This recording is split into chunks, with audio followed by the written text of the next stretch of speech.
मनुष्य का बच्चा जब पैदा हुआ तो उसको जिसने जन्म दिया उसे क्या कहना है, उसे नहीं पता था। तो गौ माता को देखा, गौ माता के बछड़े का जन्म हुआ तो गौ माता के बछड़े ने अपनी जन्म देने वाली को देखा और गौ माता के बछड़े ने क्या कहा, माँ। तब मनुष्य को पता चला कि मेरी जन्म देने वाली जो है उसे क्या कहना है, मां। परित्राणाय साधुनाम विनाशाय च दुष्कृताम धर्म संस्थापनार्थाय संभवामि युगे युगे।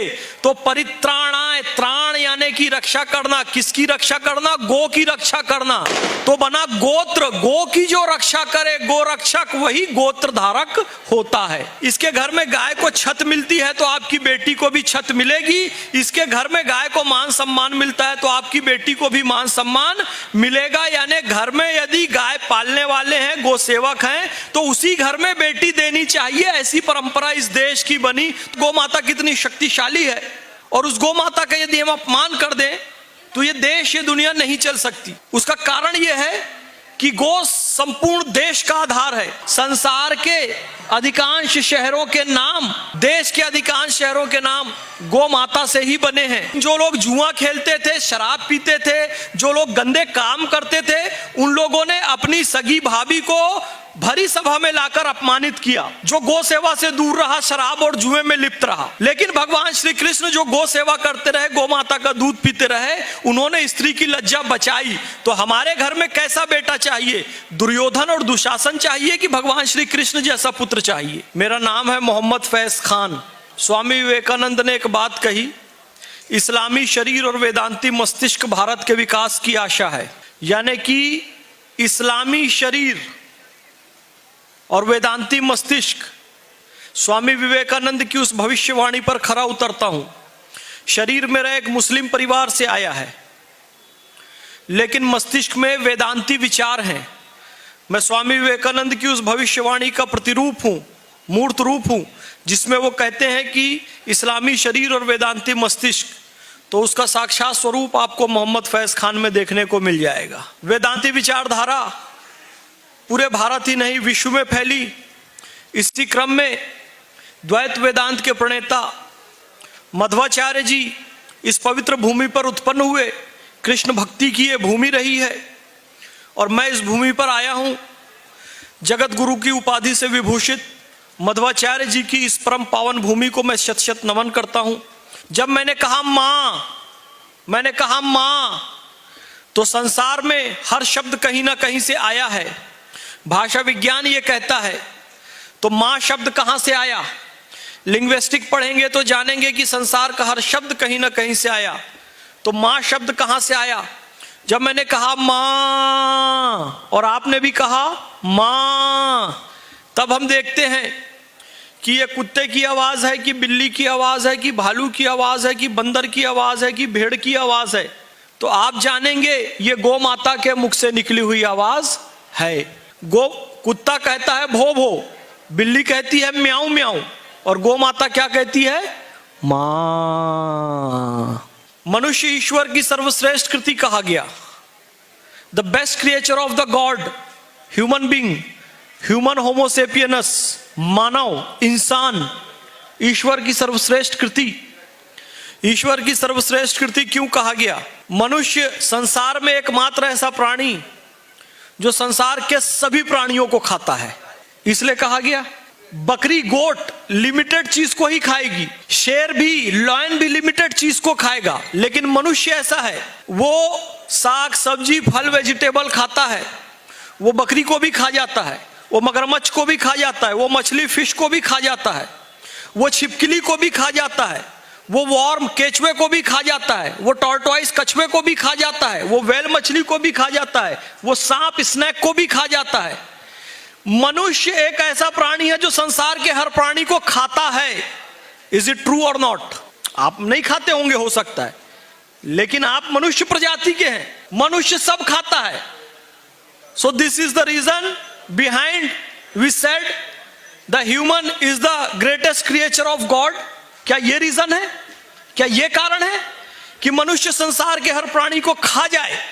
क्या इसलिए उसे ईश्वर की सर्वश्रेष्ठ कृति कहा गया है? बिल्कुल नहीं, बिल्कुल नहीं। भाई ये तो शैतान का काम है, दरिंदे का काम है, हैवान का काम है, और वो भी ये नहीं करता है। मनुष्य को ईश्वर की सर्वश्रेष्ठ कृति इसलिए कहा गया क्योंकि वो सबकी रक्षा कर सके, सबके जीवन जीने के लिए अनुकूल परिस्थितियां पैदा कर सके। पेड़ को काटे नहीं बल्कि पेड़ को लगाए। मनुष्य लगा सकता है, कोई और पेड़ नहीं लगा सकता। गौ की रक्षा करे, मनुष्य गौ की रक्षा कर सकता है, सेवा कर सकता है। सभी प्राणियों के लिए भोजन की व्यवस्था इस संसार में कोई कर सकता है तो कौन कर सकता है? मनुष्य कर सकता है। भगवान ने ऐसी शक्ति देकर उसे भेजा। तो मनुष्य यदि सबका पालन पोषण करे तब तो वो ईश्वर की सर्वश्रेष्ठ कृति है। यद्यपि सबको मार मार कर खा जाए तो वो तो ईश्वर की निकृष्ट कृति हो गई। मनुष्य ये सर्वश्रेष्ठ कृति है, इस बात को सिद्ध करे। मनुष्य सर्वश्रेष्ठ कृति होने के बाद भी जब उसने जन्म लिया तो उसको पता नहीं था कि मेरी जन्म देने वाली को क्या कहा जाए। जिसने जन्म दिया मैं उसे क्या कहूं? तो पहले हर घर में गाय होती थी, अभी सब घर में गौ माता नहीं होती है। पहले हर घर में गौ माता होती थी। तो मनुष्य का बच्चा जब पैदा हुआ तो उसको जिसने जन्म दिया उसे क्या कहना है उसे नहीं पता था। तो गौ माता को देखा, गौ माता के बछड़े का जन्म हुआ तो गौ माता के बछड़े ने अपनी जन्म देने वाली को देखा और गौ माता के बछड़े ने क्या कहा? माँ। तब मनुष्य को पता चला कि मेरी जन्म देने वाली जो है उसे क्या कहना है? माँ। तो ये माँ शब्द गौ माता के मुख से आया, मनुष्य ने इसे सीखा। और यही माँ कहीं यहां कर्नाटक में हम क्या कहते हैं? माँ, अम्मा, अम्मा। यही माँ बना अम्मा, कहीं बना मम्मा, कहीं हुआ मम्मी, कहीं हुआ अम्मा, कहीं हुआ माई, कहीं हुआ आई, कहीं हुआ मदर, कहीं हुआ मैरी। छत्तीसगढ़ में कहते हैं महतारी। मूल शब्द क्या है? माँ है। इसी से सारे शब्द बने हैं। इसलिए हम संसार की हर देने वाली शक्ति को क्या कहते हैं? माँ। गौ माँ, गंगा माँ, गीता माँ, प्रकृति माँ, धरती माँ, गोदावरी माँ, कावेरी माँ, पार्वती माँ, सरस्वती माँ, दुर्गा माँ, काली माँ, अम्बे माँ, जगदम्बे माँ। यानी संसार की जो भी शक्ति हमें देती है, हमें जो जन्म देती है, उसे हम कहते हैं माँ। और ये शब्द हमको मिला गौ माता के मुख से। तो कितनी प्यारी बात है, गौ माता कितनी शक्तिशाली है। और उस गौ माता का यदि हम अपमान कर दें तो ये देश, ये दुनिया नहीं चल सकती। उसका कारण यह है कि गौ संपूर्ण देश का आधार है। जब हम देश कहते हैं तो केवल भारत देश की बात नहीं कहते, संपूर्ण पृथ्वी की बात कर रहे हैं। संपूर्ण पृथ्वी का आधार गौ माता है। आप उदाहरण से समझ लीजिए, उदाहरण से समझिए, हमारी जो नदियों के नाम हैं, जैसे गंगा कहां से निकली? कहते हैं गोमुख से। तो गो यानी क्या होता है? गाय। गो यानी गाय होता है। गो माता यानी गाय माता। गंगा निकली गोमुख से, गो माता के मुख से। गोमुख गो आया। नदियों के नाम है तो गोदावरी गो आया। गोमती यानी गो माता की मति, गो माता का इंटेलेक्ट, गो माता की बुद्धि, गोमती। नदियों के नाम गो से हैं। नगरों के नाम आप देखें तो गोपालपुर यानी गो पालने वालों का पुर, गोरखपुर गो रक्षा करने वालों का पुर, गोकुल गो माता के वंश का नाम गोकुल। इसी तरीके से ग्वालियर ग्वालों का नगर, जहां गाय पालने वाले रहते हैं, ग्वालियर। गोवा, गोवा का मूल नाम क्या है? गोमांतक, गो माता की मति, गोमांतक। गोवा, जहां गौ माता की मति हो वो गोवा है। इसी तरीके से नॉर्थ ईस्ट में एक शहर है गुवाहाटी, जहां गौ माता की हाटी है, जहां गौ माता का हट है, जहां गौ माता का घर है, जहां गौ माता का स्थान, वो गुवाहाटी। इसी तरीके से हम सब जिन गांवों में रहते हैं, गांव शब्द एक है। तो गांव शब्द कहां से आया कि भाई आप किस गांव में रहते हो? जहां गाय होती थी उसी को गांव कहते हैं। तो संसार के सारे नगरों के नाम, ऑक्सफोर्ड यूनिवर्सिटी, ऑक्स क्या है? ऑक्स यानी नंदी है, बुल है। इसी तरीके से कोपनहेगन डेनमार्क की राजधानी, उसकी पहले स्पेलिंग COW से प्रारंभ होती थी। संसार के अधिकांश शहरों के नाम, देश के अधिकांश शहरों के नाम गौ माता से ही बने हैं। आप रिश्तों के नाम देखिए तो संस्कृत में बेटी को दुहित्री कहा जाता है। क्या कहा जाता है? दुहित्री। यानी कि घर में जो गौ माता का दूध दूहने का काम करती है तो वो दुहित्री यानी कि बेटी करती है। और बेटा गाय को चराने जाता है तो बेटे को कहते हैं गोपाल। बेटे को क्या कहते हैं? गोपाल। बेटी हुई दुहित्री और बेटा हुआ गोपाल। तो हमारे सारे नाम संबंधों के नाम। समय का मानक, शुभ समय इस समय को माना जाता है क्योंकि ये कौन सी बेला कही जाती है? संध्या का समय, गोधूली बेला। यानी कि जब घर गाय वापस लौटती है दिन भर चरकर, जब शाम को गाय वापस घर लौटती है तो उस बेला को क्या कहते हैं? गोधूली बेला। तो गोधूली बेला बड़ी शुभ मानी जाती है। धूल उड़ती है, धूल उड़ती है वो हमारी नाक में जाती है, वो निगेटिव है। लेकिन जब गौ माता वापस शाम को घर वापस आती है और उसके चरणों से जो धूल उड़ती है तो वो धूल पवित्र होती है। उस गोधूली बेला में कहा जाता है कि विवाह का समय अच्छा, गोधूली बेला का कोई शुभ कार्य करने का समय अच्छा, गोधूली बेला का, क्योंकि गौ माता उस समय घर वापस लौटती है, उसके चरणों से उठने वाली धूल पवित्र और शुद्ध होती है, गोधूली बेला। इसी तरीके से संसार का एक भी नाम गौ माता के बिना नहीं हो सकता। आप कहेंगे कि मेरे नाम के साथ गाय नहीं जुड़ी है, ऐसा नहीं हो सकता। हर एक नाम, यहां बैठा हुआ हर एक नाम, आप सबका नाम किससे है? गौ माता के नाम से ही है। आप कहेंगे कैसे? कैसे भाई, जिसका नाम गोपाल है तब तो ठीक है, जिसका नाम गोदावरी है तो भी ठीक है, जिसका गोमती है तो भी ठीक है, जिसका गौरी है तो भी ठीक है। गौ माता ही हमारी संस्कृति का आधार है क्योंकि हर नाम के साथ एक गोत्र जुड़ा होता है। गोत्र के बिना किसी का नाम पूरा नहीं होता है और गोत्र बना है गौ माता से।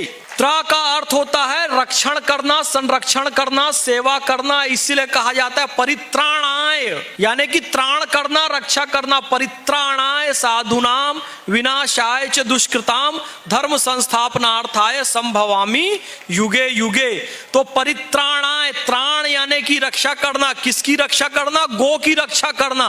तो बना गोत्र, गो की जो रक्षा करे, गो रक्षक, वही गोत्र धारक होता है। तो इसलिए विवाह के समय पूछते हैं कि आपने आईआईटी किया है, एमबीए किया है, आईआईएम से आए हैं कि आईआईटी से आए हैं, आपने क्या पढ़ाई लिखाई की है? विवाह के समय पंडित जी ने आज तक किसी के ये क्वालिफिकेशन नहीं पूछी। विवाह के समय पंडित जी लड़के से जब कोई क्वालिफिकेशन पूछते हैं तो एकमात्र क्वालिफिकेशन पूछते हैं कि किम गोत्रम, आपका गोत्र क्या है, यानी कि आप गोरक्षक हैं कि नहीं हैं, गो का त्राण करने वाले हैं कि नहीं हैं। तो भैया जी ने, अन्ना ने भले गो पालन नहीं किया, गो सेवा नहीं की, लेकिन वो अपने ऋषि का नाम बताते हैं कि भरद्वाज ऋषि, वशिष्ठ ऋषि, गौतम ऋषि, गर्ग ऋषि, कि मैं उस ऋषि की परंपरा से हूं, मेरा उनके नाम से गोत्र है। तो वो बड़े गौरक्षक थे, तो वो गौरक्षक थे, तो उनकी गौरक्षा का, उनकी गौ सेवा का जो पुण्य है मुझे भी मिलना चाहिए। जब पंडित जी देखते हैं कि ये भरद्वाज ऋषि के कुल के हैं, गौतम ऋषि के कुल के हैं, वशिष्ठ ऋषि के कुल के हैं, तो फिर कहते हैं कि अब इनको अपनी कन्या सौंप दो क्योंकि ये गोरक्षक परिवार का है, इसके घर में गाय को सही समय पे भोजन मिलता है तो आपकी बेटी को भी सही समय पे भोजन मिलेगा। इसके घर में गाय को लाठी डंडे से नहीं मारा जाता है तो आपकी बेटी को भी लाठी डंडे से नहीं मारा जाएगा। इसके घर में गाय को छत मिलती है तो आपकी बेटी को भी छत मिलेगी। इसके घर में गाय को मान सम्मान मिलता है तो आपकी बेटी को भी मान सम्मान मिलेगा। यानी घर में यदि गाय पालने वाले हैं, गो सेवक हैं, तो उसी घर में बेटी देनी चाहिए। ऐसी परंपरा इस देश की बनी। तो बोलो देश गाय के बिना हो सकता है क्या? नहीं हो सकता है। आज बेटियों को विवाह के बाद दहेज के नाम पे जला इसलिए दिया जाता है कि आज परंपरा आ गई है घर में गाय ना पालने की, गाय को डंडा मारने की, गाय को पत्थर मारने की, गो हत्या कर देने की, गाय का मांस खा लेने की। तो जो गाय का मांस खाएगा वो शादी के बाद बहू को लाकर जलाएगा, ये निश्चित मान के चलो। वो फिर अपनी बहू की, बेटी की सुरक्षा नहीं करेगा क्योंकि गाय ही हमें सद्बुद्धि देती है, इस देश का आधार है। क्योंकि भगवान श्री कृष्ण ने गाय का दूध पिया तो उन्होंने स्त्री की इज्जत बचाई, उसकी लज्जा की रक्षा की, द्रौपदी की। लेकिन जो लोग जुआ खेलते थे, शराब पीते थे, जो लोग गंदे काम करते थे, उन लोगों ने अपनी सगी भाभी को भरी सभा में लाकर अपमानित किया। भाई उनकी भाभी थी ना वो, तो उनके भाइयों की पत्नी थी ना वो, लेकिन उसे अपने घर की स्त्री को अपमानित किया। जो गो सेवा से दूर रहा, शराब और जुए में लिप्त रहा। लेकिन भगवान श्री कृष्ण जो गो सेवा करते रहे, गो माता का दूध पीते रहे, उन्होंने स्त्री की लज्जा बचाई। तो हमारे घर में कैसा बेटा चाहिए? दुर्योधन और दुशासन चाहिए कि भगवान श्री कृष्ण जैसा पुत्र चाहिए? भगवान श्री कृष्ण जैसा पुत्र चाहिए तो हमें गो माता का दूध पीना चाहिए, क्योंकि भगवान श्री कृष्ण ने गो माता का दूध पिया तो उनके मुख से गीता निकली। और राजा जनक हल लेकर गए, गो माता नंदी लेकर गए खेत में, तो खेत से सीता निकली। तो सीता भी गो कृपा से और गीता भी गो कृपा से। तो संसार में यहां बैठे हुए किसी भी व्यक्ति का नाम क्या गाय के बिना हो सकता है? एक भी नाम गोत्र के बिना हो सकता है?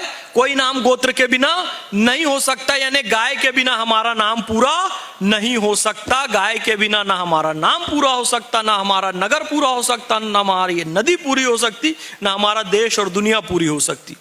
तो गाय है तो ये इस विश्व का आधार है। भगवान श्री रामचंद्र जी केवल कृष्ण भगवान ही नहीं, आप सभी अवतारों को देखिए, सभी भगवान को देखिए, जितने भी भगवान तो एक ही होता है, लेकिन उसके रूप भिन्न भिन्न है। कभी ब्रह्मा, कभी विष्णु, कभी महेश के रूप में, कभी राम के रूप में, कभी कृष्ण के रूप में, कभी माता रानी के रूप में, अलग अलग रूप है। वो शक्ति एक ही है। लेकिन आप जितने भी रूप देखेंगे और सभी धर्म परंपराओं में देखेंगे, आप कह सकते हैं मोहम्मद फैज खान जी आप तो केवल सनातन परंपरा की बात कर रहे हैं, कृष्ण जी की बात कर रहे हैं, राम जी की बात कर रहे हैं। आप जितनी भी परंपरा में देखेंगे तो गाय का महत्व आपको दिखाई देगा। तो कहते हैं कि जब भगवान साक्षात इस धरती पर आए थे तो वो ऋषि गणों की कुटिया में गए थे कि कहे हमें गौ माता का दूध पिला दो, गौ माता का दूध पिला दो। उस समय ऋषिगण नहीं थे। और तो भगवान ने क्या किया? भगवान वेंकटेश ने, भगवान विष्णु ने, जब भगवान यहाँ पर कृष्णा ने जब भगवान यहाँ पर रूप धारण करके आए तो उन्होंने क्या किया? आपके आश्रम में मुझे गौ माता का दूध नहीं मिला, कोई बात नहीं, कोई बात नहीं, मैं जा रहा हूँ तिरुपति की पहाड़ियों में जा रहा हूँ। इधर ऋषिगण आए गौशाला में, जब उनको पता चला कि भगवान आए थे और भगवान तो अब पहाड़ी पर चढ़ रहे हैं, तो ऋषिगण पीछे पीछे गौ माता को लेकर दौड़े। स्वामी गोवू इंदा, स्वामी की गौ माता आ गई है, गौ माता का दूध पी लो। स्वामी गोवू इंदा, गोवू इंदा, गोवू इंदा, गोवू इंदा। तो भगवान का नाम 108 बार गोविंदा गोविंदा गोविंदा ले लिया कि भगवान ये गौ माता आ गई है, गोवू इंदा, इसका दूध पी लो। तो इसलिए वो गोवू इंदा गोविंदा हो गया। और 108 बार जब उन्होंने गोवू इंदा कह दिया तो उनकी भक्ति स्वीकार हो गई। इसलिए हम भी जब तिरुपति बालाजी तिरुमला में चढ़ते हैं तो क्या कहते हैं? गोविंदा, यानी कि गौ माता की ही कृपा से हम ऊपर चढ़ रहे हैं, क्योंकि भगवान योगेश्वर श्री कृष्ण को, भगवान वेंकटेश्वर को जो सबसे प्यारी है वो गौ माता ही है, गौ माता का दूध ही है। गोविंदा ये नाम किससे मिला? गौ माता से मिला। तो भगवान श्री कृष्ण की गोलीला कहूं तो हरि अनंत, हरि कथा अनंता, कहीं सुनई बहुविधि सब संता। 1 घंटे का समय यहां पर मिला, केवल गोबर पे कथा करें तो 9 दिन की कथा हो सकती है, 1 घंटे में कुछ नहीं होगा महाराज। जब राम जी का जन्म हुआ तो राम जी ने अवतार कैसे लिया? दुनिया कहती रही कि इस माता के गर्भ में कोई जीवात्मा नहीं आ सकती। माता कौशल्या, ऐसी बहुत सारी माताएं आज भी है, और ये कोई हवाई बात नहीं है, ये सत्य बात है कि दुनिया कहती है कि ये बांझ है, बंजे है, इसके गर्भ में कोई संतान नहीं आ सकती। ऐसा त्रेता युग में भी हुआ था। तो जब दुनिया ये कह रही थी, सारे वैद, नीम, हकीम सबको दिखा दिया, सारे डॉक्टर्स को दिखा दिया कि कहा इस गर्भ में कोई जीवात्मा नहीं आ सकती, तब गुरु वशिष्ठ को बुलाया गया। 3 लोक 9 खंड में गुरु ते बड़ा न कोई, करता करे न कर सके, गुरु करे सो होय। तो उन्होंने पुत्र कामेष्टि यज्ञ किया। पुत्र कामेष्टि यज्ञ करने के पश्चात गौ माता के दूध से बनी हुई खीर मिली प्रसाद के रूप में। और जब कौशल्या माता ने और सभी माताओं ने उसे ग्रहण किया तो कहने वालों का कथन सही सिद्ध हुआ कि इस गर्भ में कोई जीवात्मा नहीं आ सकती, क्योंकि गौ माता के दूध से बनी हुई खीर, क्षीर पकौदन, क्षीर सागर, जब पेट में गया, कौशल्या माता के गर्भ में गया, तो जीवात्मा उस गर्भ में नहीं आई, बल्कि परमात्मा आए, सीधा भगवान श्री रामचंद्र जी आए, गौ माता की कृपा से आए। शिव जी नंदी के बिना नहीं हो सकते। और जो हम कहते हैं कि शिव पार्वती विवाह, वो गौ नंदी विवाह है, क्योंकि गौरी माता कौन है? गौ माता है, और शिव जी नंदी हैं। नंदी की पूजा साक्षात शिव जी के रूप में, केवल वो शिव जी का वाहन ही नहीं है, बल्कि वो साक्षात शिव जी हैं। तो हर परंपरा में, हर अवतार में भगवान गौ माता के साथ जुड़े हुए हैं।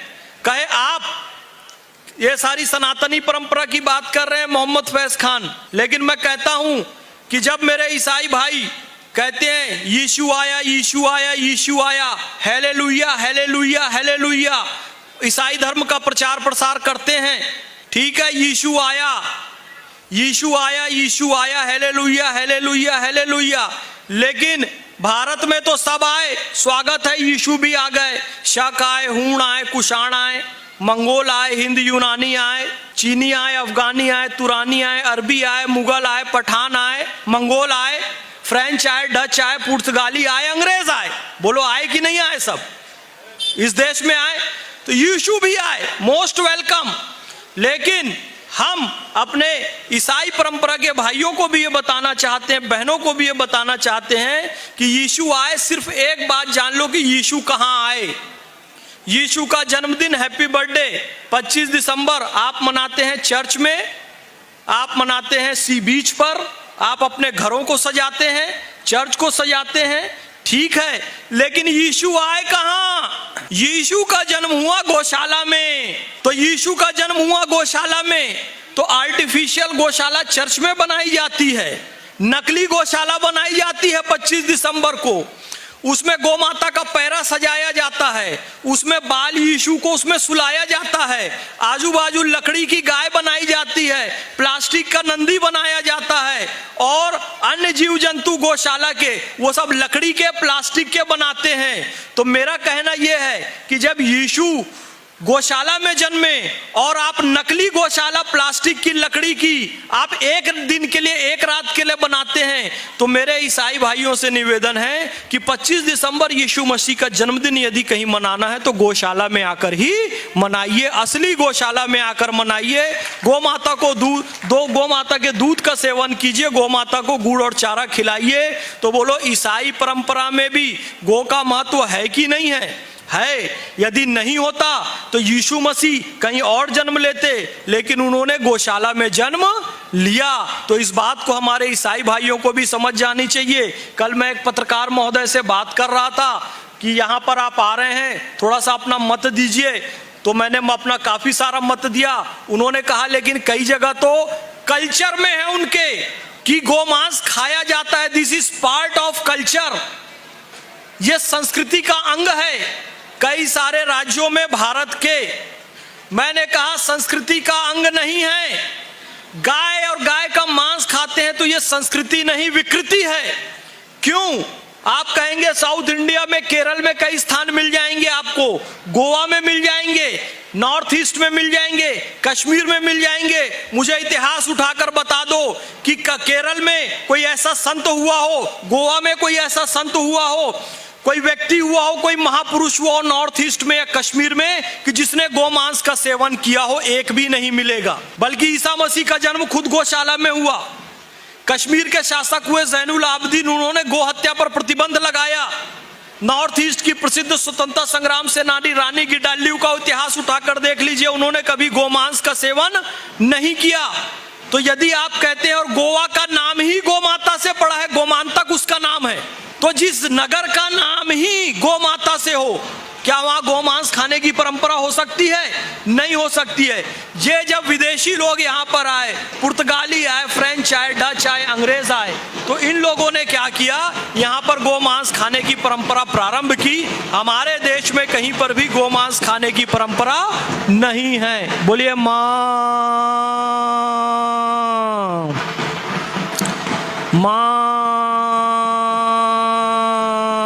अब एक महत्वपूर्ण परंपरा और है।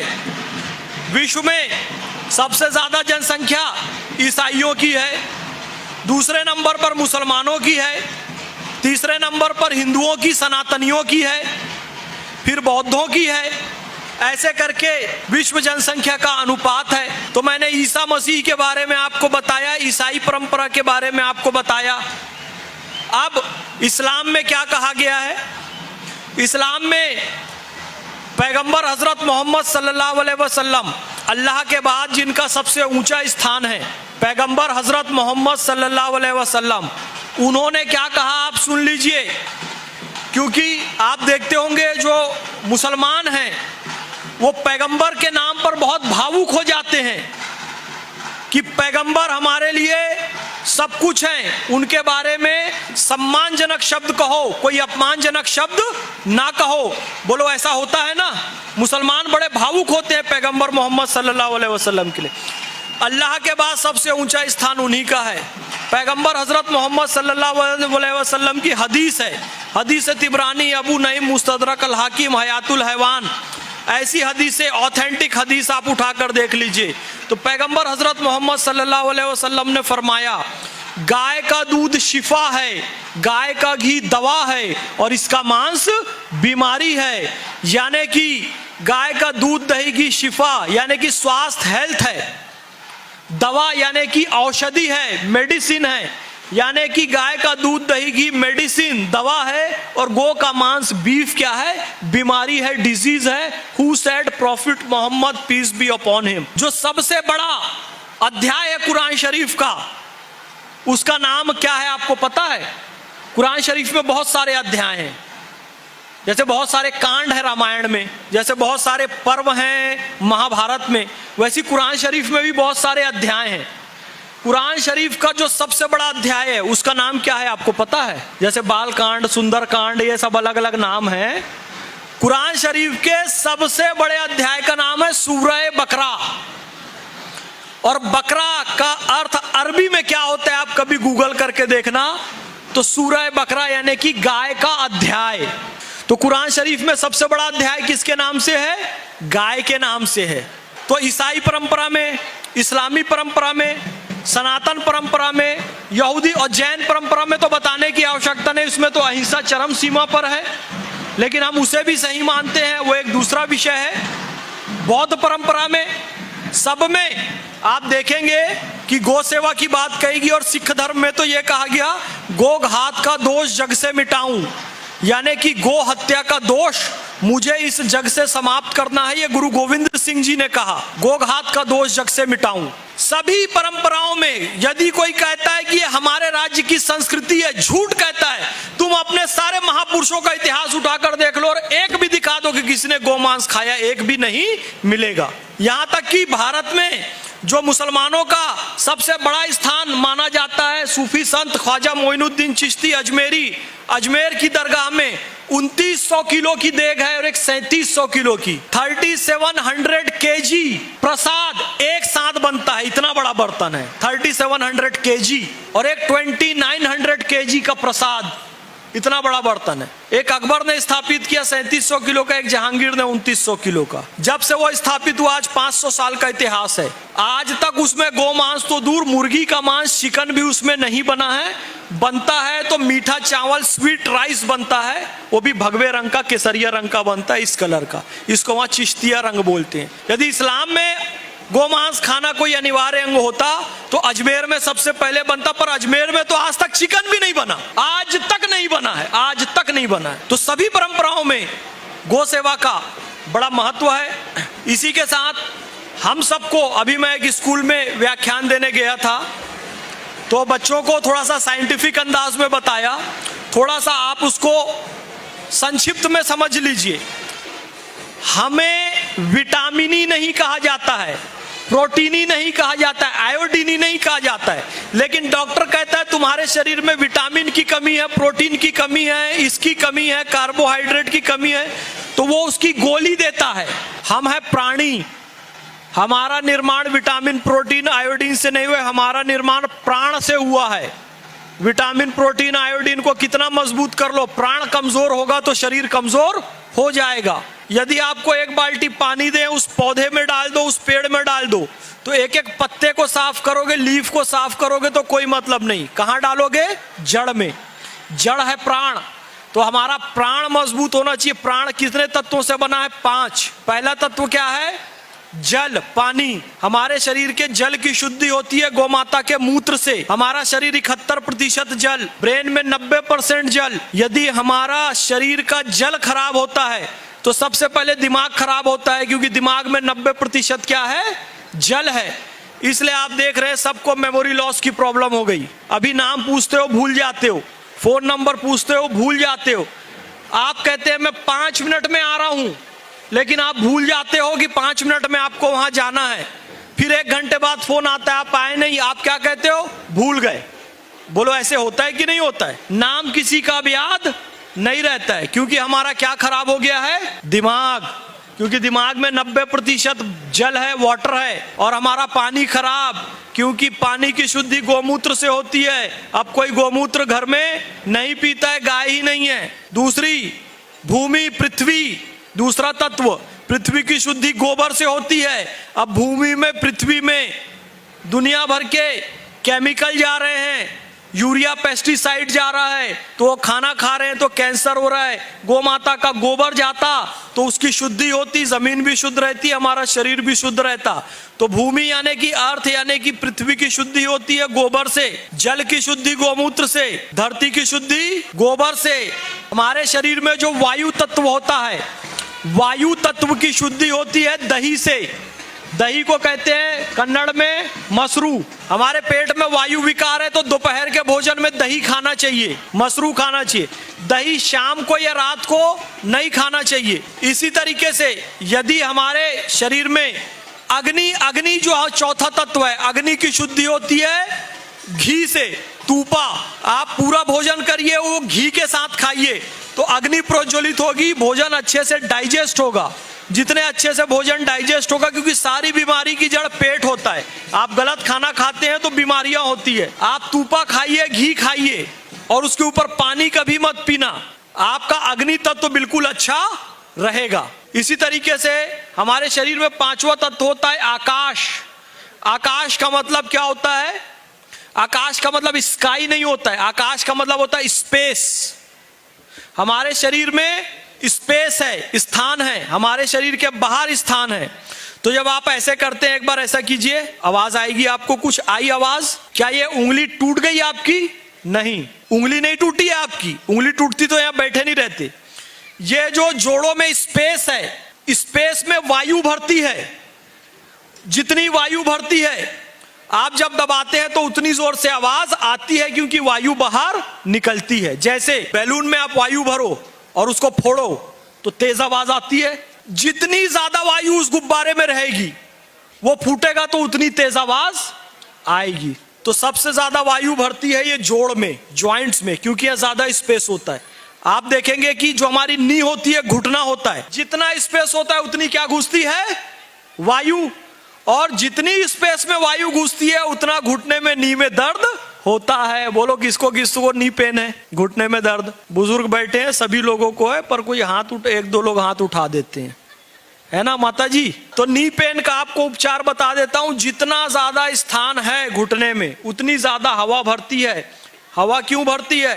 कितनी भी आप दवाई खा लो, लेकिन आप खड़े होके पानी पीते हो तो घुटने का दर्द समाप्त नहीं होगा। एसी में जितना सोओगे घुटने में दर्द बढ़ता जाएगा, क्योंकि स्पेस में वायु घुसती जाएगी। वायु से होता है ये, स्पेस में वायु भराई, दर्द होगा।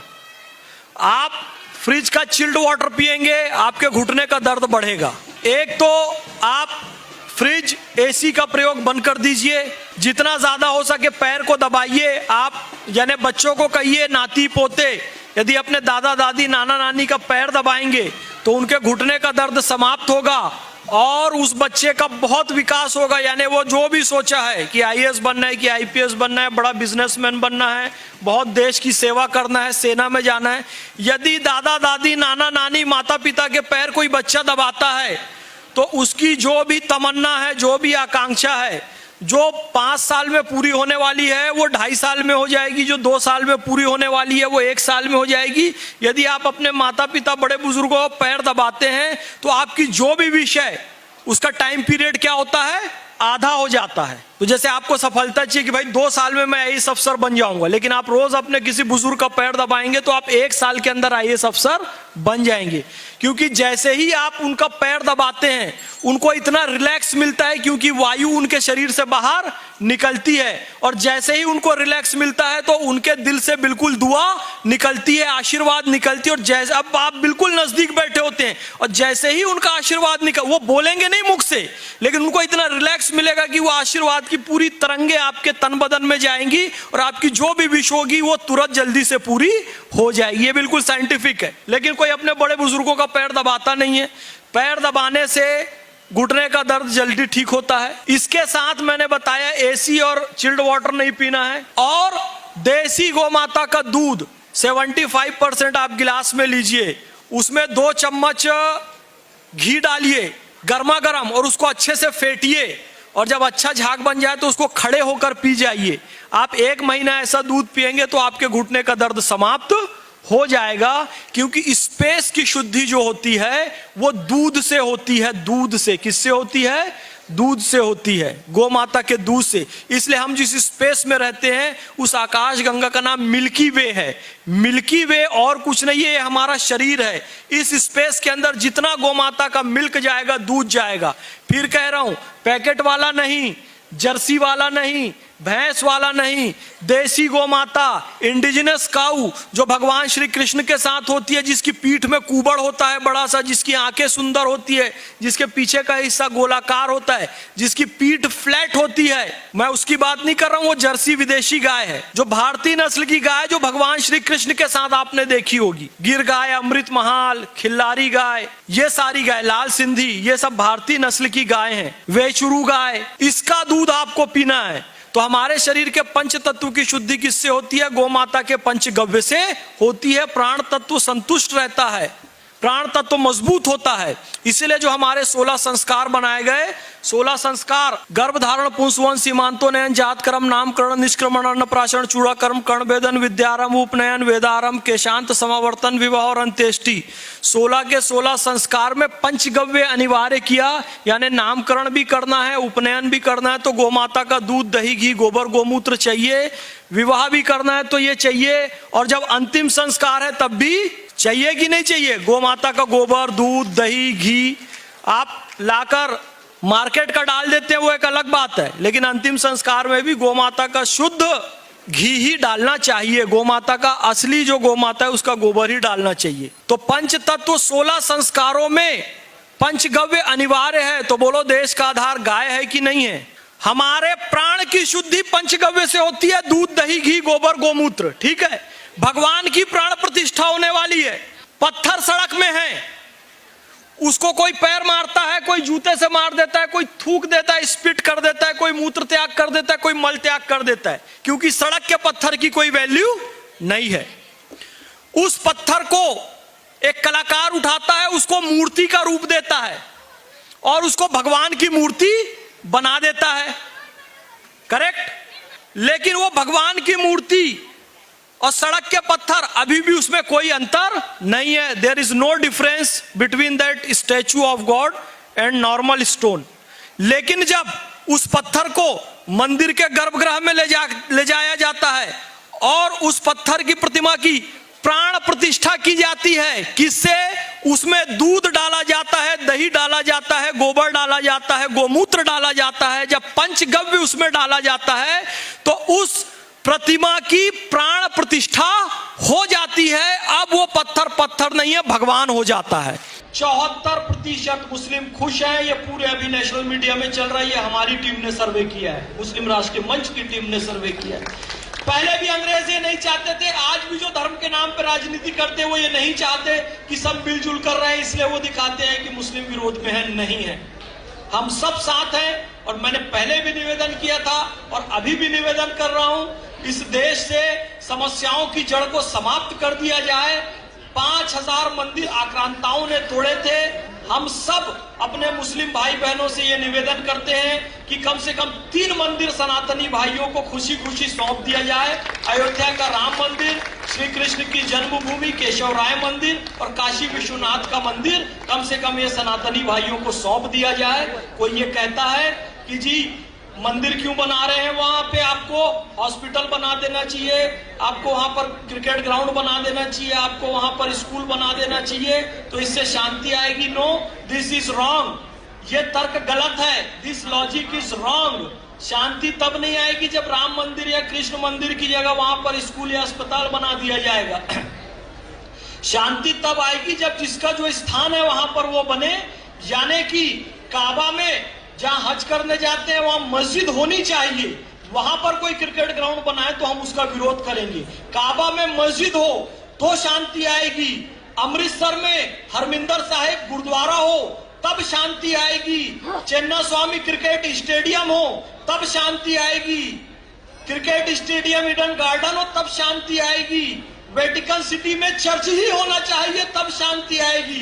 वैसे ही राम जन्मभूमि में राम मंदिर होना चाहिए और कृष्ण जन्मभूमि में कृष्ण मंदिर होना चाहिए, तब शांति आएगी। तो हम सभी ये मुस्लिम भाइयों से भी आग्रह करते हैं कि इस शांति के कार्य में बढ़ चढ़कर हिस्सा लें। देखिए, मैंने कहा था हरि अनंत हरि कथा अनंता, कहीं सुनाई बहु विधि सब संता। हरि अनंत है, हरि की कथा अनंत, और ये तो हरि की भी माता है, क्योंकि हरि जब जब अवतार लिए गौ माता को साक्षी मानकर ही उन्होंने अवतार लिया। गौ माता के माध्यम से उन्होंने अवतार लिया है। कि हनुमान जी महाराज ने जब देखा कि राम का नाम लिखने से पत्थर तैर रहे हैं तो बड़ा अच्छा लगा। राम जी ने देखा कि मेरा नाम लिखने से पत्थर तैर रहे हैं तो बड़ा अच्छा लगा। सबने देखा राम का नाम लिखने से पत्थर तैर रहे हैं, बड़ा अच्छा लगा। तो राम जी ने सोचा कि मेरा नाम लिखने से पत्थर तैर रहे हैं तो क्यों ना मैं भी कुछ कमाल करके देखूं। तो राम जी समुद्र के किनारे किनारे किनारे किनारे पैदल चलते हुए गए। राम जी ने स्वयं राम का नाम लिखा तो पत्थर तैरा, और राम ने स्वयं पत्थर को छोड़ा तो पत्थर डूबा। राम जी ने फिर देखा कि किसी ने देखा तो नहीं। दाएं देखा, बाएं देखा, ऊपर देखा, नीचे देखा, आगे देखा, पीछे देखा, तो इस बार पीछे कोई था। पीछे कौन थे? दुनिया चले ना श्री राम के बिना और राम जी चले ना हनुमान के बिना। अंजनी पुत्र कहे हनुमान कुछ देखा तो नहीं? राम जी ने कहा, हनुमान जी ने कहा प्रभु सब कुछ देख लिया। देख भाई, देखा तो देखा, किसी को बताना मत कि यहां क्या हुआ। तुम मम प्रिय भरत ही संभाई, रघुपति की नहीं बहुत बड़ाई, किसी को बताना मत। कहे प्रभु जी अब आपने कह दिया है किसी को बताना मत, अब तो जरूर बताऊंगा, और घूम घूम कर बताऊंगा, और झूम झूम कर बताऊंगा, नाच नाच के बताऊंगा, गा गा के बताऊंगा, पूरी दुनिया में घूम घूम के बताऊंगा कि राम ने जिसको छोड़ दिया वो डूब गया, जिसने राम को छोड़ा वो डूब गया। और जिसको राम ही छोड़ दे तो वो तो डूबेगा ही, जो राम को छोड़ दे वो डूबेगा ही। इसलिए कभी भी राम को छोड़ना नहीं है, मजबूती से पकड़े रहना है। ये हनुमान जी महाराज ने संदेश दिया, ये राम भगवान ने संदेश दिया। मैं बार बार कहता हूं कि इस्लाम में कहते हैं कि भाई अल्लाह के सिवा किसी की पूजा नहीं हो सकती। ठीक है, नहीं हो सकती, लेकिन राम से मोहब्बत तो हो सकती है, कृष्ण से इश्क तो हो सकता है, शिव जी की इज्जत तो हो सकती है, इनका सम्मान तो हो सकता है। क्योंकि इस भारतवर्ष में जो मुस्लिम हैं वो कहीं अरब से नहीं आए हैं, वो यहीं के हैं। और हम सब पूजा पद्धति से अलग हो सकते हैं, लेकिन पूर्वजों से एक हैं। हम सबके पूर्वज, हम सबके पुरखे, हम सबके एंसेस्टर्स एक हैं। तो हमको ये मानने में कोई दिक्कत नहीं कि भगवान रामचंद्र जी हमारे पूर्वज हैं। तो इन पंक्तियों के साथ अपना स्थान ग्रहण करूंगा कि तुझ में राम, मुझ में राम, तुझ में राम, मुझ में राम, सब में राम समाया है। कर लो प्यार जगत से बंदे, कोई नहीं पराया है। आप सबने मुझे जो सम्मान दिया, जयराम जी ने जो मुझे यहाँ पर आमंत्रित किया, गुरुदेव भगवान ने जो अभी मुझे यहाँ पर आशीर्वाद दिया, आप सब माताओं ने, बहनों ने, भाइयों ने मुझे स्नेह दिया। यदि कोई गलती हो तो अपना छोटा भाई समझ के क्षमा करेंगे। आप सबको शत शत नमन करता हूँ। बहुत बहुत धन्यवाद।